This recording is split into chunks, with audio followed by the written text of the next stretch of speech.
มากินข้าวเที่ยงนำกันเด้อพ่อแม่พี่น้องจะแม่นซาดงึดเจ้าของหลายมีขาตั้งกล้องก็มีแต่ว่าก็บ่ยอมใส่ขาตั้งกล้องพี่น้องเอ้ยมื้อนี้ก็ใช้มือถ่ายมื้อนี้ก็สิเฮ็ดลาบงัวกินเด้อมื้อนี้ก็ได้ลาบงัวนึ่งข้าวเหนียวแต่ว่าเสียอย่างเดียวมันบ่มีเครื่องในเนาะพี่น้องมันบ่มีตับแล้วก็บ่มีสะใบายนางบ่มีผ้าขี้ริ้วแต่ว่าก็บ่เป็นหยังเด้อสิกินตามแบบเท่าเขย่าที่มันมีว่าซั่นซะ มื้อนี้ก็สิเฮ็ดลาบงัวมื้อนี้ซีนงัวก็งามๆพี่น้องเอ้ยซื้อมาแพ็กหนึ่งแต่ว่าก็สิแบ่งให้ผัวกินนำแด้เพราะว่าข้อยนี่กิน3ตอนก็คือสิอิ่มแล้วล่ะว่าซั่นซะแล้วก็สิแบ่งให้ผัวนี่ก็สิแบ่งแล้วก็สิทอดใส่มันฝรั่งให้นางเพราะว่าผัวนี่ค่อนข้างจะกินแบบว่ากินบ่คือข้อยว่าซั่นซะพี่น้องแล้วส่วนผสมนี่ก็บ่มีหยังหลายเด้อส่วนผสมมีแต่มีกระเทียมมีบักเผ็ดดิบ แล้วก็บักเผ็ดดิบนี่เห็นสีบักโมกนี่มันบ่ได้ตกโมกมันบ่ได้เป็นโมกเด้อพี่น้องมันบ่ได้ขึ้นลงขึ้นหลาเด้อเอามาจากตู้แช่แข็งแล้วก็เนื้อมันงัวนี่ค่อยก็ใช้กรรไกรตัดเอาได้แล้วก็หอมปลอมว่าซั่นซะมื้อนี้ก่อนอื่นสิเฮ็ดอันลาบนี่ก็เฮ็ดค่อนข้างแตกต่างได้พี่น้องสิค้างหม้อกระทะแล้วก็ใส่น้ำมันเพราะว่าหยังค่อยสิผัดเอาค่อยบ่มีอันแบบที่ว่าบ่มีเพียบ่มีบีว่าซั่นซะแต่ว่าก็เลยผัดใส่น้ำมันเอาพี่น้องผัดใส่กระเทียมนี่ก็หอมแล้วล่ะหอมแล้วก็แซ่บพร้อมเด้สูตรข้อยนี่เป็นสูตรที่แบบว่ากินค่อนข้างกินง่ายแล้วก็เฮ็ดกินนี่ก็บ่คือไผเด้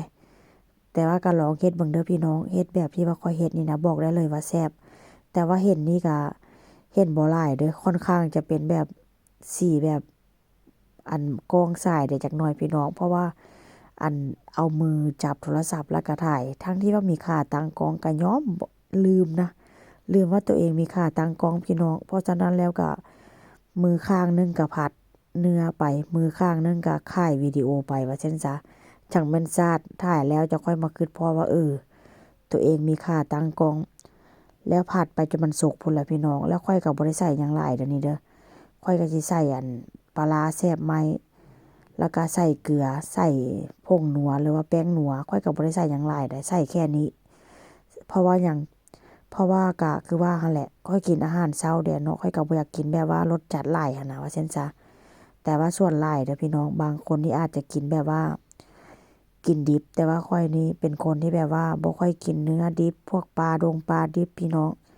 เป็นคนที่แบบว่าบ่มักปานใดบ่มักมาตั้งแต่ใดว่าซั่นซะเพราะว่าหยังกินไปแล้วรู้สึกว่ามันคาวหั้นน่ะพี่น้องข้อยกินบ่ได้แท้ๆเดะแต่ว่าถ้าหากว่าผู้ใดมักก็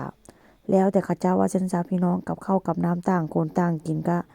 มักบ่คือกันว่าซั่นซะเนาะบ่ติเขาเจ้าแหละเพราะว่าเขาเจ้าก็มักกินแบบนั้นคนเฮานี่นะเรื่องกับข้าวกับน้ำนี่กินต่างกันเดะกินบ่คือกันว่าซั่นซะแล้วข้อยนี่ก็บ่ว่าให้ผู้อื่นเดะเพราะว่า